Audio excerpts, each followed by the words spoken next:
ভারত কিভাবে দক্ষিণ এশিয়ার প্রত্যেকটি দেশের উপর তার আধিপত্য বিস্তার করতে চায় তার একটি উদাহরণ হচ্ছে নেহেরু ডক্ট্রিন।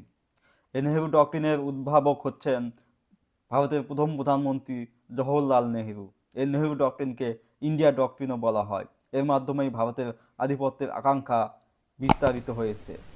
নেহেরু ডক্ট্রিনে বলা হয়েছে ভারত অবশ্যম্ভাবীভাবে তার আধিপত্য বিস্তার করবে। ভারত মহাসাগরীয় অঞ্চলে ভারত হবে সমস্ত রাজনৈতিক এবং অর্থনৈতিক কর্মকাণ্ডের কেন্দ্র। ছোট জাতি রাষ্ট্রগুলোর সর্বনাশ ঘটবে।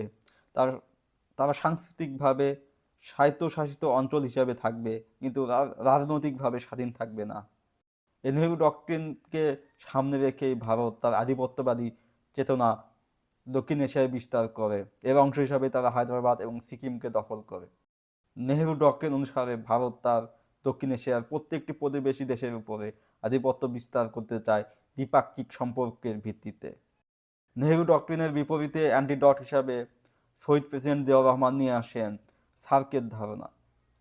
সার্ক হচ্ছে দক্ষিণ এশিয়ার রাষ্ট্রগুলোর একটি সংগঠন, যেখানে দক্ষিণ এশিয়ার প্রতিটি রাষ্ট্র সদস্য হবে এবং সমান মর্যাদা লাভ করবে।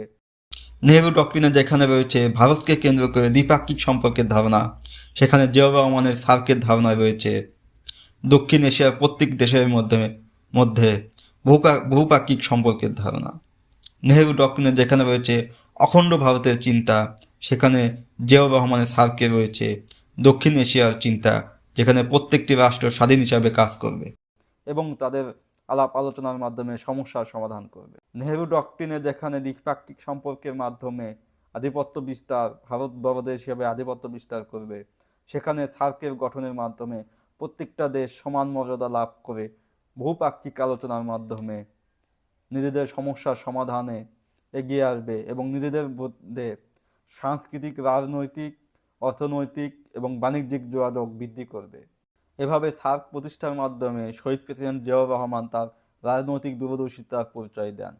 এই কারণেই ভারতের আধিপত্যবাদী মনোভাব সার্ককে ঠিকমতো মেনে নিতে পারেনি। এই কারণেই ভারত সার্ককে অচল করে রাখার চেষ্টা করছে।